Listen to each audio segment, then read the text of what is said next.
So, question is, what is the status of economic propositions? What kind of propositions are they? Are they like propositions in natural sciences? Are they like propositions in mathematics? What is their nature? Well, I'm going to introduce some terminology here. First of all, there's a distinction between a priori and a posteriori, or you can pronounce it a priori and a posteriori. My background's in classics, so I tend to pronounce it the more authentically Latin way.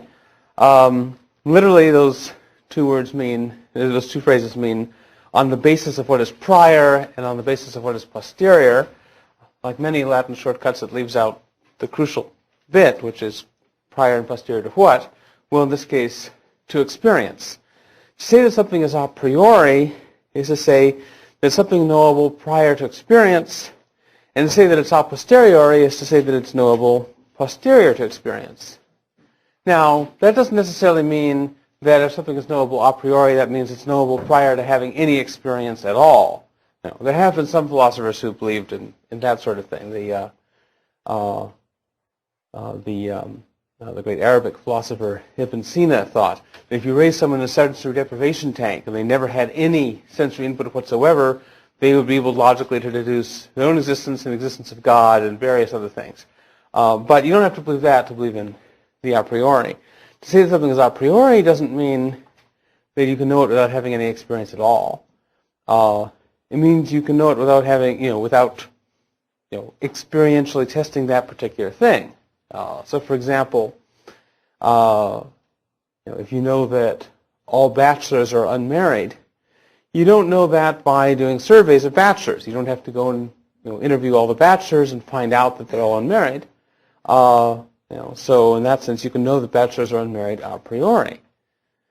But again, that doesn't mean that you know bachelors are unmarried prior to having any experiences at all. It's not as though, if you've been raised in a separate sensory deprivation tank, you'd be able to come up with the idea that all bachelors are unmarried. Probably not. The term a priori is often paired with the term apodictic, which comes from Greek, not Latin. It means based on demonstration, literally, and it's used for things that are necessarily true or demonstratively certain. You may remember that Dr. Reiko last night mentioned that Mises sometimes had what they call an apodictic tone in his deliverances, and Mises also was fond of the term apodictic. Examples of a priori or apodictic statements are ones in logic and mathematics. So, for example, if you know that 2 + 2 = 4, you don't know that by doing empirical tests. You don't have to go and investigate all the cases of 2 and 2 that you find in the world and see if they all make 4. That's not necessary. You know it independent of that kind of experience. You know it simply as a conceptual truth. Things that are a posteriori are things known on the basis of experience, things where you have to do some kind of empirical testing in order to know that they're true. This is true, for example, of most of the propositions of natural science. How do we know that? How do we know what the orbits of the planets are, or how do we know which 2 chemicals, when mixed together, will produce a certain third chemical? Well, we don't know that sort of thing a priori. You can't just think about the concepts of hydrogen and oxygen and just realize that they would naturally combine to produce water. You have to find that out in the lab. You formulate hypotheses, you test them. And so the natural sciences are empirical or a posteriori sciences. They're ones where most of the information in them is information that comes through empirical testing. So the question is, which is economics more like? Is economics more like the a priori sciences of logic and mathematics, where you figure things out simply through conceptual truths and doing reasoning? Or is it more like empirical sciences, where you have to find out the relationships among these things through empirical testing? Well, the Austrian view, or at least the view that's dominant in the Austrian tradition, is that economics is a priori. And the term that's often used in the Austrian tradition is praxeology. Praxeology is the study of praxis, which is a Greek word for action. So praxeology is the science of human action, but it's used to mean the a priori science of human action. Praxeology is the study of those aspects of human action that can be grasped a priori. This doesn't mean that everything about human action is knowable a priori, but there's a certain body of truths about human action that can be grasped as conceptual truths a priori. However, this view that's dominant in Austrian circles is not the view that's dominant throughout most of the economics profession. For most economists nowadays, the assumption is that economics is a posteriori, that economics is like the natural sciences in that the laws that govern human action and the relations between different kinds of events in human action is something that you have to find out through empirical testing, through doing statistics, or whatever, that you formulate hypotheses, you test them, and so on. Now, when I say that that theory is the one that's dominant in the economics profession, what I mean is it's dominant in theory. It's not necessarily dominant in practice. At any rate, one charge that Austrians often make against the economics mainstream is, well, look, in actual practice, mainstream economists, or at least the ones that we think best of, tend to be praxeologists, or at least semi-praxeologists, in their actual conduct. That when they're actually analyzing things, they reason in the way, or at least something like in the way that Austrians recommend. But then their official pronouncements will often be inconsistent with that. So, for example, there's a story that Walter Block likes to tell about when he was doing research under Gary Becker at Chicago, and found evidence, he was doing research on the minimum wage, and found evidence that seemed to suggest that minimum wage laws did not have an adverse effect on employment. And as Walter likes to say, Becker told him, well, you must have gotten something wrong, go back and do it again. Now, of course, Becker's official position is is that economics is an empirical science. You can't know these things by reasoning. And so you might think that what Becker should have concluded is, wow, my student here has discovered some new empirical truth. But instead he thought, well, no, this doesn't fit in with our understanding. There must be some sort of mistake. Go back and keep trying. And so this was, from the standpoint of Becker's own methodology, it seems like this might be a failing on his part, but from the standards of Austrian methodology, it's, yes, he was taking the right approach in his practice, even if not in his theory. Now, I say that the view that economic methodology is more like the natural sciences, that it's empirical and so forth, I say that that's dominant in economics profession today. It wasn't always so. If you look back in the history of economics, you'll find that, for example, the French economist Jean-Baptiste Say advocated a method very much like praxeology in terms of conceptual truths about action. English economists like Nassau Senior and John Cairns did likewise. And in the early part of the 20th century, the most popular book on economic methodology in the English-speaking world was Lionel Robbins' book, Essay on the Nature and Significance of Economic Science, which the Mises Institute has just recently re-released the first edition of. The first edition is somewhat better than the second, somewhat more purely praxeological. I sometimes say that some intellectuals are like wine and improve with age, and others are like beer and get worse. Robbins was more like beer. His second, the second edition wasn't as praxeological as the first, and eventually went off and became Keynesian.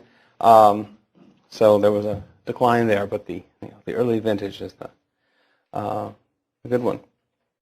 And I've got Robbins listed there at the top of a list of various Austrian-style approaches to methodology. Not all these people agree with each other and everything, but there's various approaches to Austrian a priorism. And Robbins himself was at least a semi-Austrian at that time. He was influenced by Mises. So there was a time when the economics profession was not just implicitly but explicitly, or at least semi-explicitly, praxeological, and its ordinary conduct was more implicitly praxeological than it is today. So how did that change? Well, one of the big influences, and I'll be talking more about this in one of my later lectures, but one of the big influences was a school of thought called logical positivism, which emerged in Vienna in the early part of the 20th century with an organization called the Vienna Circle, or sometimes the Schlick Circle, named after Moritz Schlick, one of its founders. Mises was well aware of this group because his own brother, Richard von Mises, was part of the Vienna Circle. He wasn't actually part of the Vienna part of the Vienna Circle. He was part of the Berlin branch of the Vienna Circle. And, so a Vienna Circle can have a Berlin branch. It's non-Euclidean geometry. And also Felix Kaufmann was who was the author of the lyrics of the Mises songs that have sometimes been performed here. He was, and you may have seen David Gordon playing the role of Felix Kaufmann in the Mises musical. Anyway, he was a member of both the Mises Circle and the Vienna Circle. So they sort of moved in the same intellectual circles. Anyway, the Vienna Circle, or logical positivism, was immensely influential in both philosophy and in the social sciences. It's much less influential in philosophy nowadays. I mean, it still maintains certain influences, but it is for the most part, at least in its original form, pretty much passé in philosophy. When I was a grad student at Cornell, they had the department had a picnic, which they called the Annual Logical Positivism Memorial Picnic. But it's still, as is often the case, it's still very influential in economics and in social science, and for that matter, natural science departments more broadly. I often find when I go from a philosophy department to other departments that other departments there believe whatever theories of knowledge were popular in philosophy departments about 60 years ago, which is when the leading people in those departments were just getting started. What's the deal with logical positivism? Well, I'll be saying more about it in a later lecture, but here's the crucial claim the logical positivists made that was the most influential thing. They thought that all statements come in two forms. Either they are analytic, by which they meant that they are things that are true by definition, which they took to mean that those statements are merely about language, not about the world. Or if they're about the world, then they're empirical. They're claims we know through experience that can become false.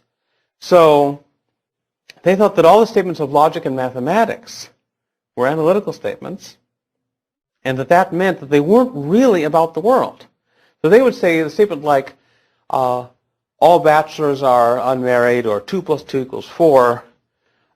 They would say that those statements are not about bachelors or about 2 and 4. They're about all bachelors are unmarried is telling you something about the word bachelor and how the word bachelor is used. It's not telling you something about actual bachelors. And they thought that likewise that statements like 2 + 2 = 4 were just simply telling you something about how the words 2 and 4 are used, but they weren't actually telling you facts about the world. Now, philosophers before them had actually drawn a distinction between the bachelor-type sentences and the 2 + 2 = 4 type sentences. For example, Immanuel Kant had said, yeah, okay, that sort of thing is true for bachelor. Bachelor doesn't really have any content about the world.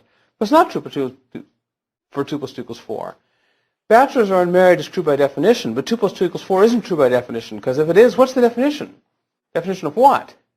Is 2 + 2 = 4? If you say that's true by definition, do you mean that that's the definition of 4? That's 2 + 2? Well, then 3 + 1 = 4 couldn't be true by definition if the definition is 2 + 2 is 4. But anyway, those distinctions the positivists discarded and said, no, all the things that we call conceptual truths, they're all merely statements about language use. And the things that aren't conceptual truths are all empirical and they're testable. And Therefore, there can't be any necessary or conceptual truths that are really about the real world. If it's about the real world, then it's merely empirical and subject to refutation. And if it's not empirical, if it's not subject to refutation, it's not really about reality. It's just about our linguistic conventions. One upshot of this is that they saw explanation primarily as a matter of prediction. To explain something is simply a matter of predicting what sorts of experiences you will have, and those predictions could come out true or they could come out false. Another upshot of it is that it tends to support a social engineering approach to economics and politics. Because if you can't know for certain ahead of time that certain things definitely will work and certain other things definitely won't, if all the statements of economics are empirical, then the only way we can find out whether a certain thing would work is simply to start tinkering with things. Let's try this, let's try that, see if it works or not. And so you might wonder, well, is it that their beliefs about knowledge led them to become more interested in social engineering, or was it that their interest in social engineering led them to find more plausible views about knowledge that would permit them to do that? It might be some of each. At least Mises in Human Action suggests he thinks that at least one reason for the popularity of certain kinds of empirical approaches to social science is that it means that you're entitled to dismiss certain kinds of objections that classical liberals had traditionally made to various kinds of government intervention. Classical liberals had said, look, we know that these things won't work. It's contrary to the basic economic principles. And if you're a positivist, you can come back and say, well, who knows whether that's true or not. It may be that these timeless laws of the economy that you're talking about are simply local regularities that held for various cultural reasons. The German historical school, who are not exactly positivists, I'll be talking about them in a later lecture too, what they had in common with the positivists and what they didn't. But their view was there are no timeless economic laws. There are different laws that apply in different eras, and they're culturally determined. And so the fact that something didn't work in a previous era doesn't guarantee that it won't work in the new one. And that's one aspect that at least lend itself favorably to a positivist approach. For the positivist, you can't just declare dogmatically, no, we shouldn't have minimum wage laws, that they will cause unemployment. They'll say, well, let's see. Maybe in the past there's been a correlation between minimum wage laws and rising unemployment, but we'll have to see whether that regularity still holds. So let's do some more testing. However, there's some problems with this Vienna Circle or logical positivist approach, particularly in the simplistic form that caused most of the trouble. One of the problems is this. Take this claim that all statements, or all meaningful statements, are either merely about language use, or if they're about the real world, then they're empirical statements subject to refutation. Okay. Does that claim apply to itself? If all meaningful statements are, either not about the real world or they're empirically refutable, then what about the claim that all meaningful statements are either not about the real world or else they can be empirically refuted? Well, presumably that statement's supposed to be a meaningful statement.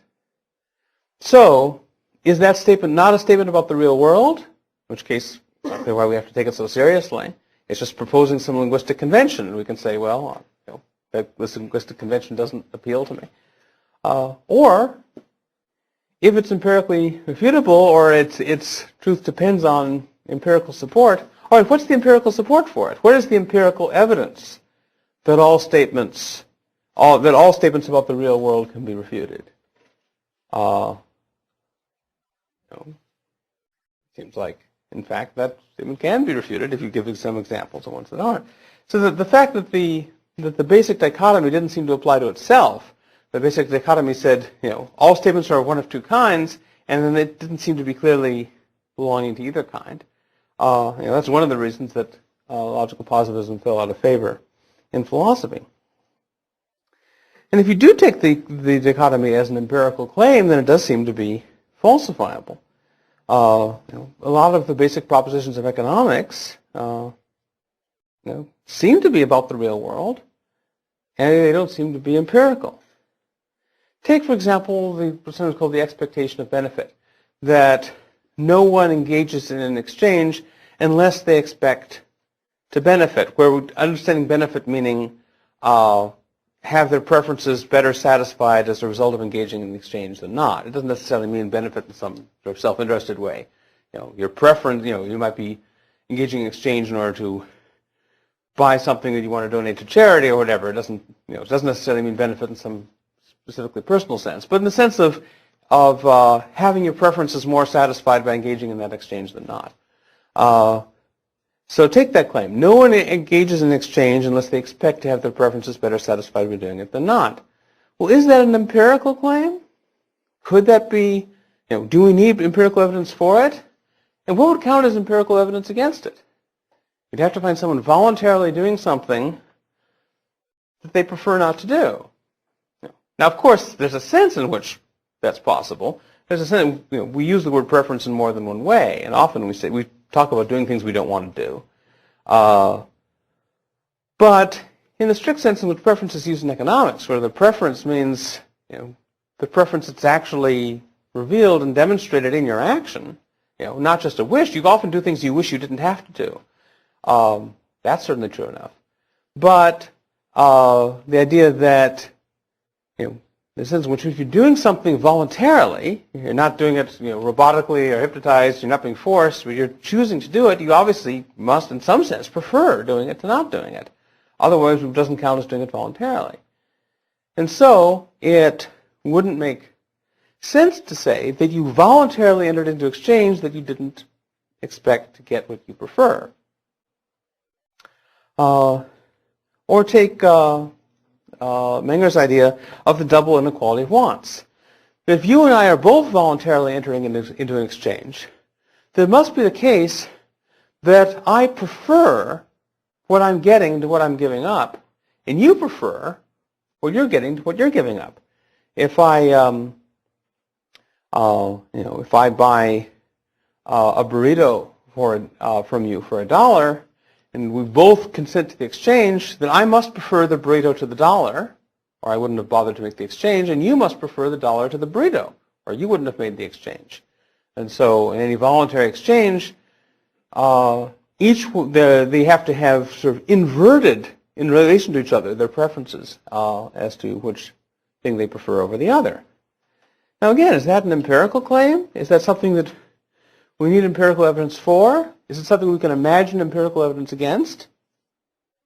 Doesn't seem like it. It seems as though we just couldn't make sense of an exchange genuinely being voluntary if it weren't the case that each person had those preferences as described. Now, of course, the positivist could retreat to saying, well, look, all right, it's not an empirical claim. It's an analytic claim. In that case, it's just a claim about language use. It's not a claim about the world. Well, they can say that if they want, but it certainly seems to apply to the world. It certainly seems to illuminate an understanding of the world. Whatever you want to call them, whether you want to call them analytic statements or synthetic a priori statements or something else, whatever they are, they seem to be things that illuminate our understanding of the world, and yet they're not based on or refutable by experience. Or to take another example, marginal utility. Now, the law of diminishing marginal utility has sometimes been confused with something that's called Gossen's law of satiation. And there's dispute as to whether the early Austrians confused these two or not. Some people argue yes, some people argue no. But Mises, at least, draws a very sharp distinction between them. And certainly I've seen descriptions of the law of marginal utility that don't fully distinguish it from Gossen's law. What's Gossen's law? Well, Gossen's law is that when there's something you want, you get some, and you get some more of it and so forth. After a while, your enthusiasm for it declines. You get satiated, and finally, you don't want any more. So, if you're hungry, you're pretty hungry, and you eat your first burrito, and then you're only kind of hungry, And so you eat your second burrito, now you're not hungry anymore. And the third burrito, no thanks, I don't want it anymore. Your enthusiasm for each burrito is less than your enthusiasm for the previous burrito because your wants have gotten satiated. Now that's an empirical claim about human nature. It's a claim that's not always true. It's generally true, but certainly not true, for addictive substances. If the substance is addictive, then you may have, sort of a more desperate want for the third unit of it than the first. But certainly it's true by and large that that the intensity of our craving for additional units of something can go down as our wants get satiated. But that's not, that empirical claim is not what the law of marginal utility is about. This is an empirical claim about how our preferences can be altered by things we get. But the law of marginal utility is about what's the case when your preferences aren't altered. Assume that you've got the same, sort of long-standing preferences, and it simply makes the point that you always apply the first unit of a good you get to your most highly valued use, and you apply the second unit to your second highly most valued use, and so on. And it's got nothing to do with your wants getting satiated. Now, as a matter of fact, our wants do tend to get satiated, and that's something that complicates the story. But that's not necessary for the law of marginal utility. And so we can imagine Gausson's law of satiation being false. In fact, sometimes it is. We can't imagine the law of marginal utility being false. We can't imagine people who apply their first good to their second most highly valued use of it. If you apply it, whichever one you first apply it to, that must be your most highly valued use, or you wouldn't have applied it. So the Austrian praxeological approach is to start from conceptual truths about the nature of action. Starting with the basic idea that action is the application of means to ends. That action is end-directed, at least action in the sense that economists are interested in it.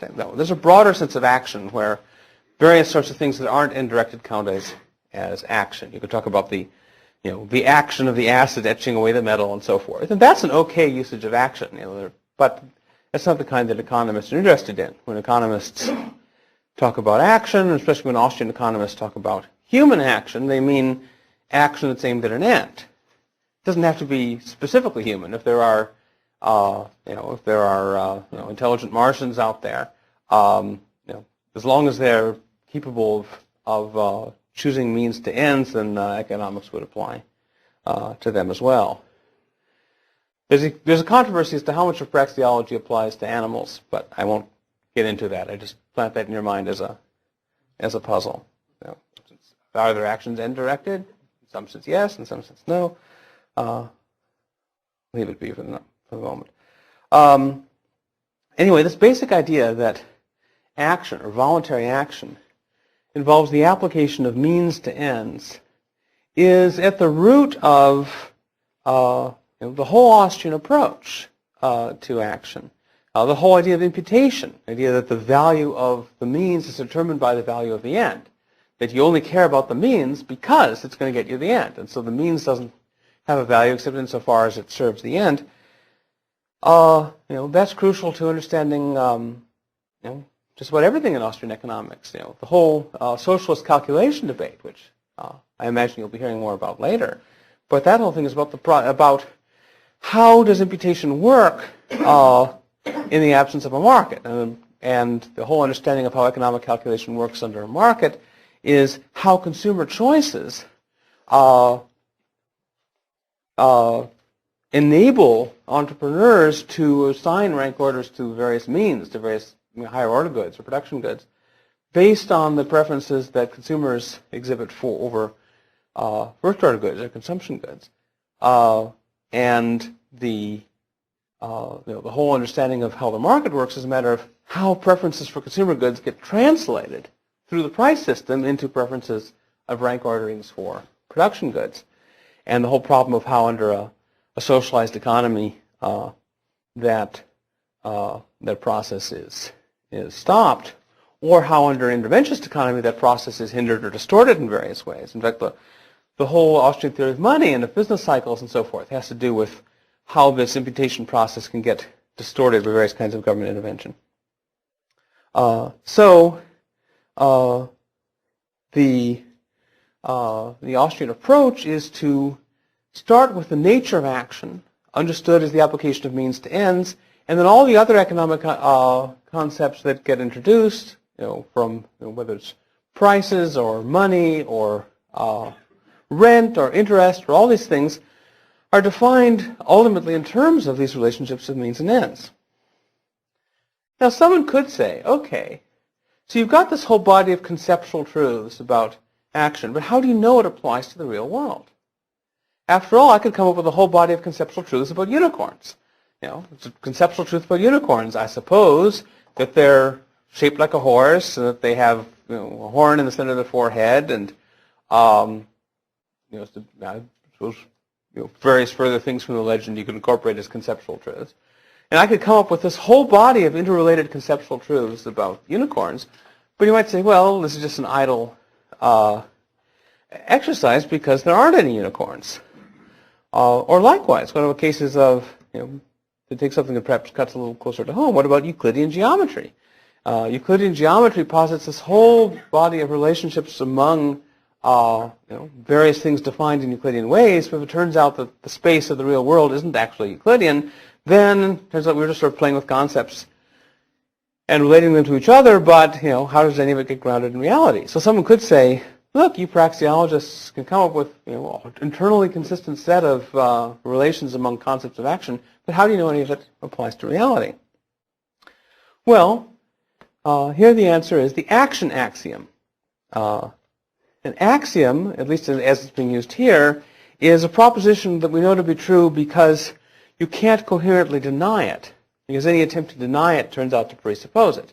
The classical example coming from Aristotle is the law of non-contradiction.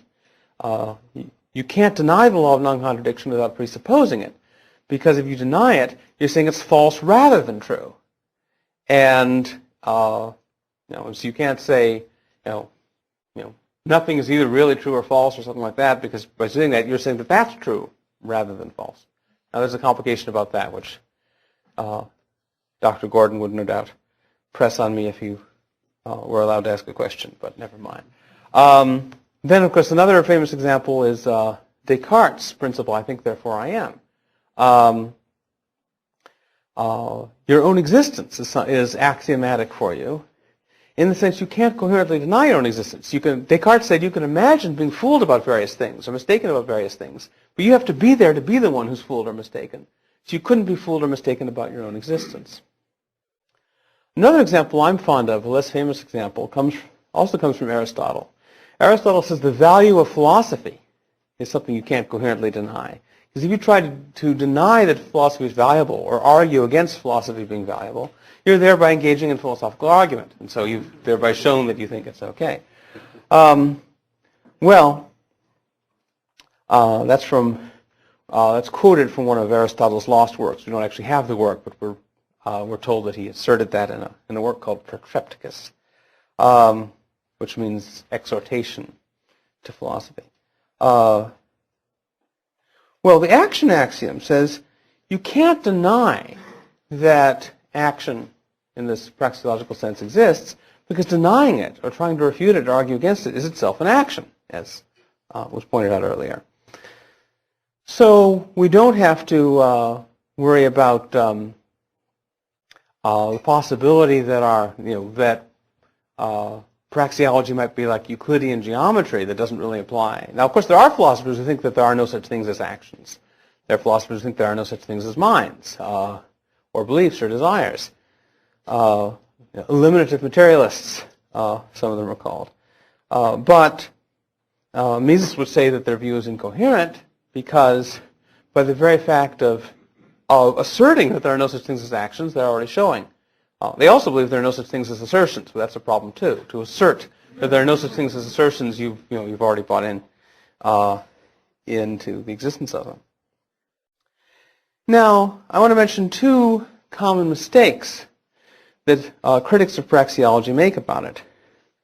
One is that if a praxeologist claims that the truths of praxeology are a priori and non-empirical, then they must be claiming some sort of infallibility or irrefutability for them. They must be claiming some sort of a dogmatic assertion that this is absolutely true, and nothing could possibly convince me otherwise.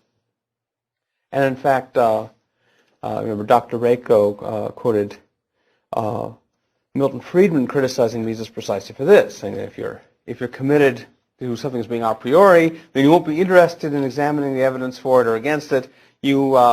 Nothing will convince you or sway you. You'll just be dogmatic and intolerant and can deal with other people only pugilistically, whether figuratively or literally. But that's a mistake. And here's the mistake. If I claim that something is a conceptual truth, then I'm claiming that I can't be refuted by empirical means. But I might have made a mistake in my reasoning. I might have made a mistake in claiming that something is a conceptual truth. And it's perfectly possible for someone to try and argue against me. Similarly, suppose I reach some mathematical result by doing mathematical calculations. And for example, suppose I proclaim that the square root of something is something, and I claim that I did this. No, I didn't do this. I don't claim that I did this by looking it up on a table, because then, the empirical test, you can look up on the table too and see if I got it right. No, I claim I did it by mathematical calculations.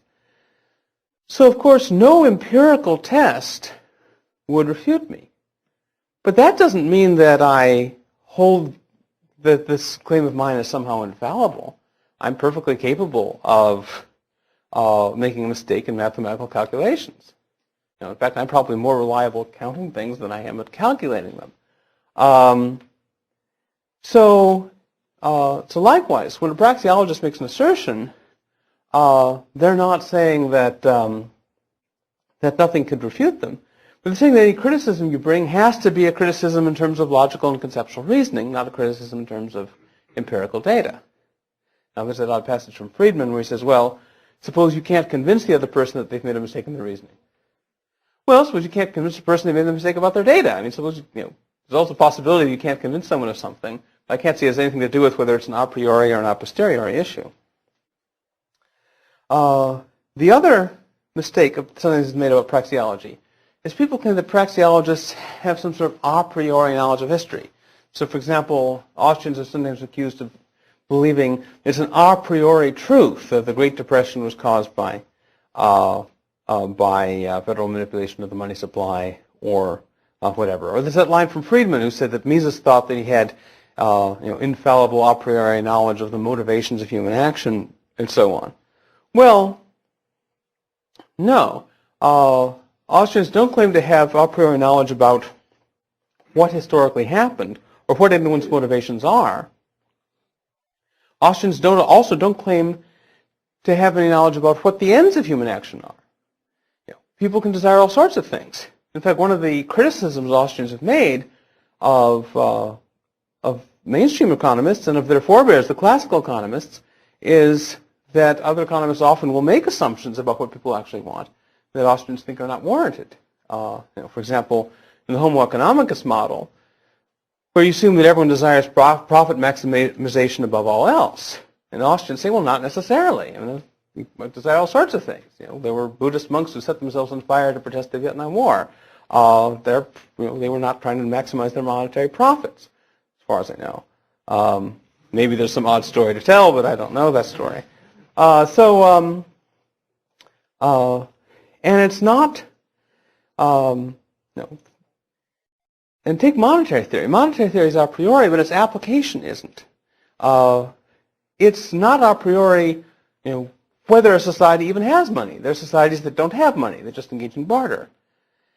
You have to go and look. You don't know a priori whether they have money or not. What you know is if they have money, then you know certain things about it. If it is money, then by definition it's generally accepted medium of exchange, and so you know that people place a certain value on it and so forth.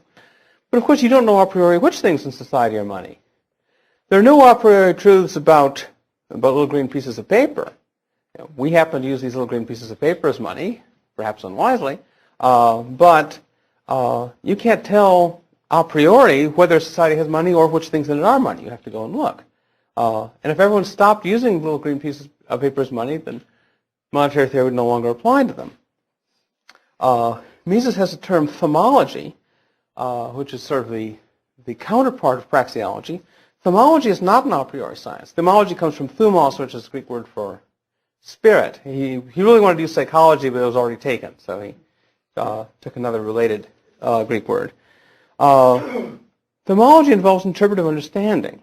You could call this, I use the term with caution, you could call this the hermeneutic aspect of the Austrian approach. It's associated with economic history and with the interpretation of economic actions. We have to use our understanding to see or figure out what it is that other people are doing. You can't, likewise, mathematics, geometry can't tell you, what shape your next piece of pizza is going to be. Geometry can tell you that if it's triangular, then it'll have such and such properties, and can go on and predict all sorts of properties that your next slice of pizza will have if it's triangular. But it can't predict whether your next slice will be triangular. That's up to the vagaries of the real world. And so likewise, praxeology can't predict whether people actually will choose to use any particular thing or anything at all as a generally used medium of exchange. But if they do, then praxeology can tell various things about, so long as something is used as a generally accepted medium of exchange, then you can predict certain things about what happens if the supply of it increases or decreases or whatever. Okay, finally, one of the disputes about praxeology is, so what is the status of these conceptual truths? I mentioned before there's dispute over whether these are simply tautologies like all bachelors are unmarried, or whether there's something more to them. Mises took something of a Kantian approach, and there's dispute about exactly how to interpret what Mises said, but Mises often writes as though these laws are determined by the structure of our minds. And so our minds somehow filter all our experience in such a way that we couldn't experience anything that didn't conform to the laws of economics. And so the question is, well, does that mean that there could be rational beings who engaged in economic action in ways that the laws of praxeology didn't apply to? But given the structure of our minds, we'd never be able to experience them. Just as some people interpret Kant, although it's controversial how to interpret Kant too. But Kant said we necessarily experience the world as spatio-temporal and causal because the innate structure of our mind necessarily categorizes all its data in spatio-temporal and causal terms, leaving open the possibility that the real world might not be spatial-temporal at all.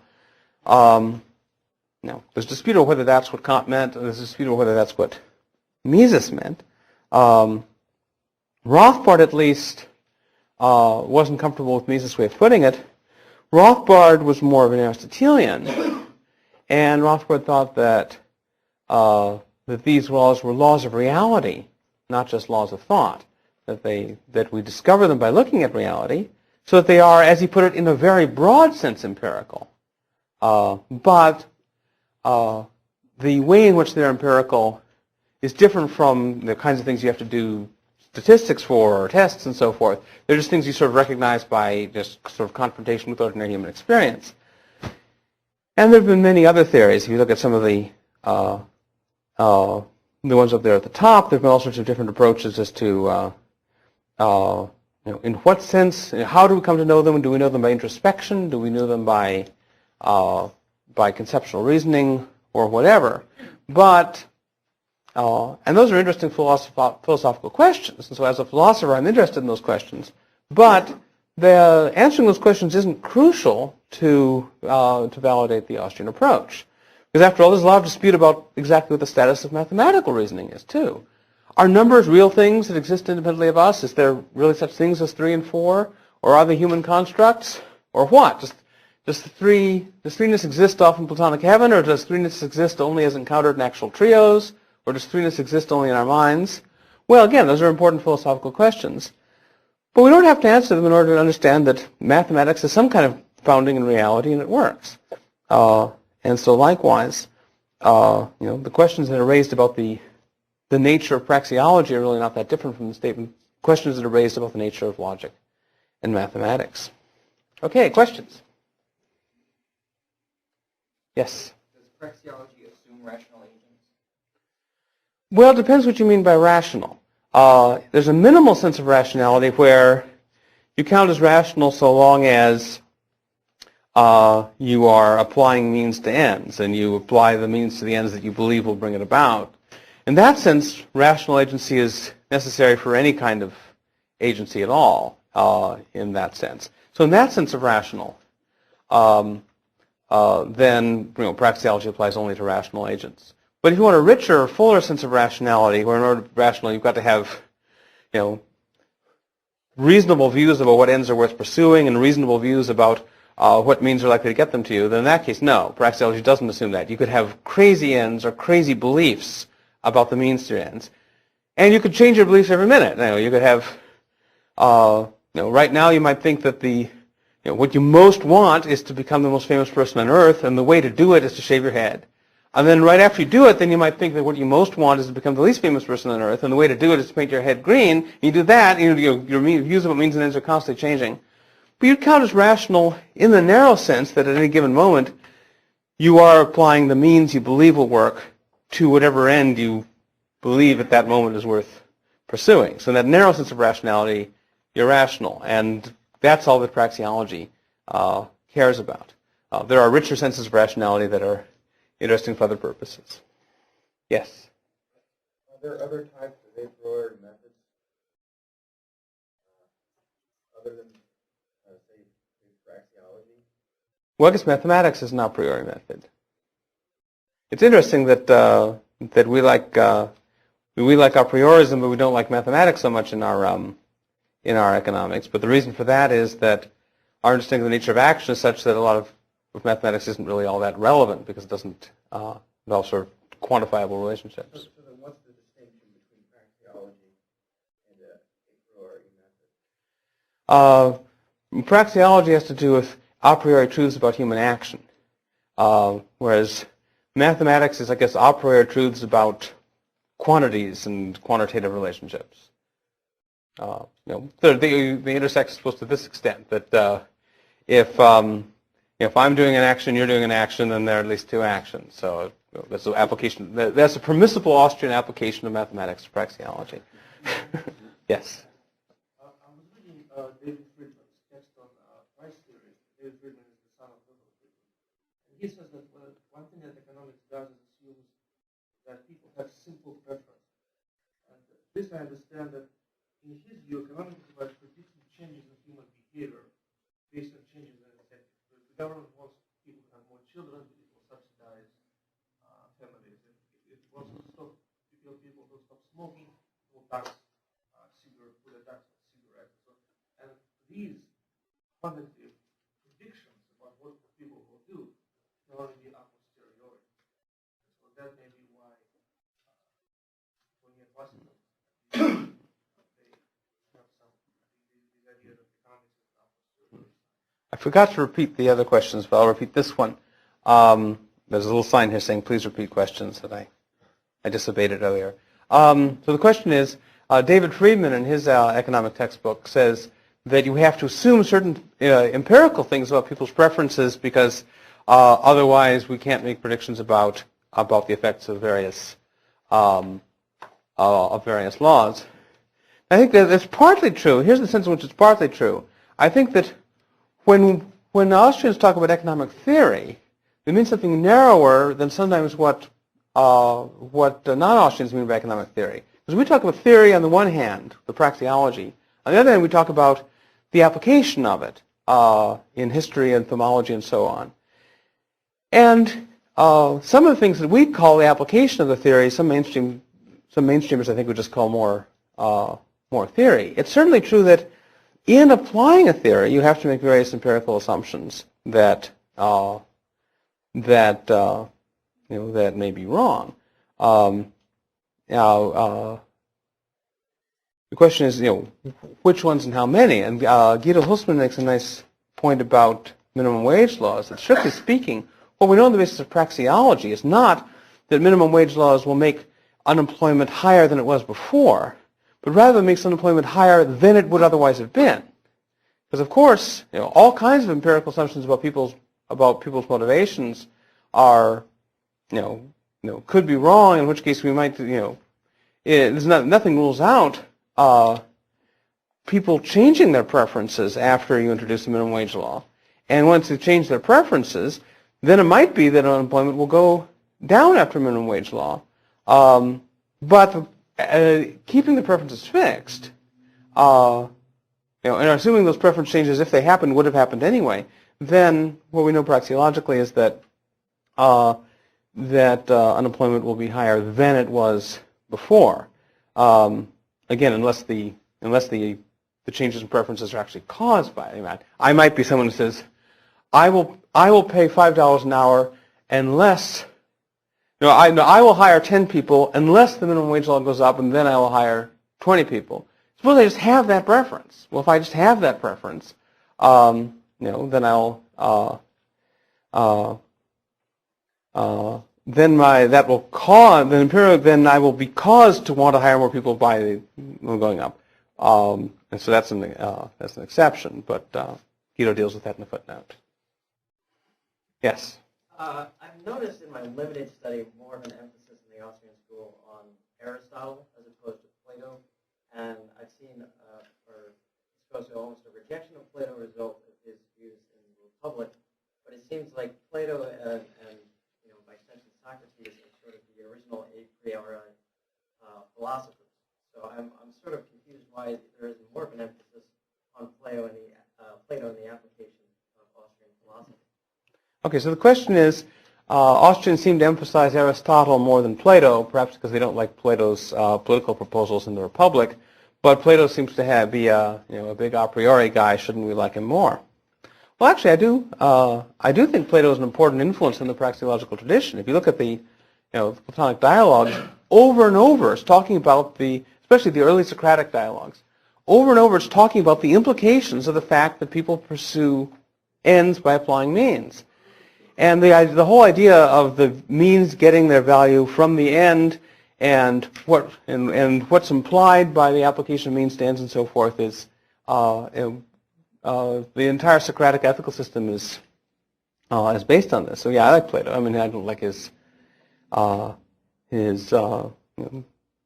least most of his politics, but I think in his I think he was an early praxeologist, and the praxeological elements in Aristotle mostly come from Plato, and then from there they pass on into the scholastic tradition, and later on into the continental subjectivist economic tradition, and on to the Austrians. So yeah, I'm happy to claim Plato as the founding father. Yes. What's like you briefly touched on a nuanced argument against Aristotle's non-contradiction. Can you briefly define that? Well, the man sitting next to you would probably supply it, but not that he is an opponent of the law of non-contradiction, but there's sort of at least a simple version of Aristotle's argument that you might think doesn't work, which is you might think, well, if someone believes in the law of non-contradiction, and that they're asserting that the law of non-contradiction is false rather than true, then aren't they showing that they really accept the law of non-contradiction after all? And the possible complication is someone could say, well, look, I never said all contradictions are true, only that some are. So all I'm saying is that the law of non-contradiction has some exceptions. And so when I say the law of non-contradiction is false rather than true, that is sometimes false rather than universally true, that isn't itself one of those cases. Now, I don't think that argument works because well, it may work against sort of a simplistic version of the argument, but I think then Aristotle can come back and say, look, all right, you can say those words, but what does it really mean? If you really think about what it means to assert something, assert it rather than denying it, it's not clear how it can make sense in any case to sort of simultaneously assert it and deny it. Or a more recent analogy some people have used is, how when you're playing chess, you haven't really completed the move until you let go of your piece. And a person who wants to assert something but at the same time wants to deny it hasn't really made any assertion at all, I think Aristotle would say. He's moving his piece, but he's still keeping his hand on it, which means he wants to say, look, I've both moved and not moved. In fact, he just hasn't made any assertion. So I think Aristotle has a way out of that, but I think that at least some of the simpler ways in which Aristotle's point is put are open to this objection that people sometimes treat it as though the advocate of contradictions thinks that all contradictions are true, and although some advocates of contradictions may think that, most don't. Yes? How do Austrians deal with the challenge that posed by the hermeneutical movement with Heidegger and Latimer and Rita and Morsi, which in a sense tends to even deny the possibility of laws of nature either in thought or in reality? How do they approach that? Yeah. Well, there was a movement of a hermeneutical approach to Austrian economics that was popular in the late 20th century with people like the late Don Lavoie, and that movement may still have some adherents. I haven't kept up with it. There's, I think the grain of truth in it is that there's a hermeneutical aspect in Austrian theory. The question was about how praxeologists deal with the hermeneutical tradition's worries about the possibility of objective nature and so on.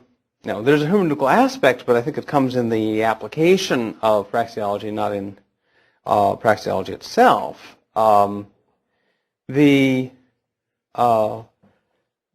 think that sort of the more moderate versions of the hermeneutical claims, the more moderate versions are often acceptable but consistent with praxeology. I think the more extreme claims don't hold up. For example, I think people like Lavoie were right that you need some hermeneutical experience in order to be able to formulate praxeological laws. I think that's true. Just like you need some experience in order to be able to formulate, 2 + 2 = 4. Unlike Ibn Sina, I don't think you could just do that as an infant floating in a sensory deprivation tank. But as Kant said, from the fact that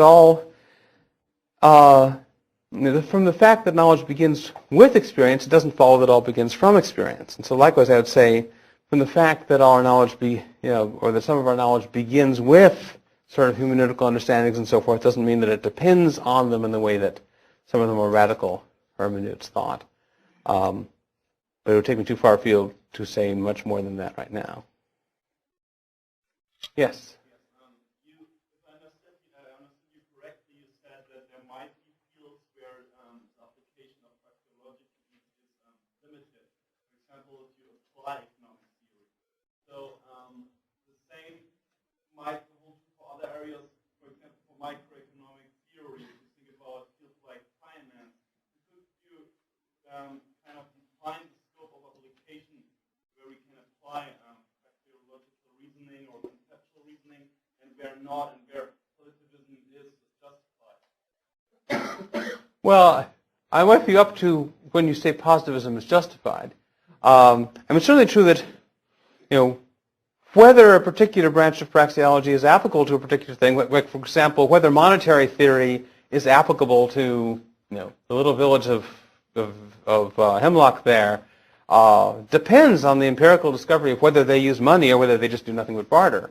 And that's an empirical fact. Of course, it's not an empirical fact in the sense that we can find out anything about it by sort of doing positivist type measurements. We have to do this sort of, what Mises called Verstehen. We have to understand, by putting ourselves in their shoes, try to understand the nature of their actions to figure out if they have money. So it's not really the kind of positivist approach that they wanted. But still, once you figure out empirically whether they have money, then all the laws of monetary theory come into place. There's this wonderful line from Hazlitt at the end of Economics in One Lesson, where he says you've got all this whole system like electric current, and as soon as you plug one part of it into reality, the whole thing lights up.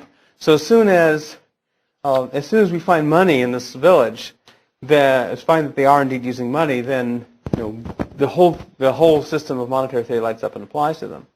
But saying that we have to go and look in order to see whether they have money doesn't seem to me a great concession to positivism. Reminds me of one of my colleagues, Mike Watkins, who works on the metaphysics of color, and someone was saying, well, shouldn't this really be a question for scientists. Isn't it an empirical issue whether color exists? And his answer was, well, sure, it's an empirical issue. I have to open my eyes to see. And the other guy was very disgruntled because by empirical he meant something involving equipment.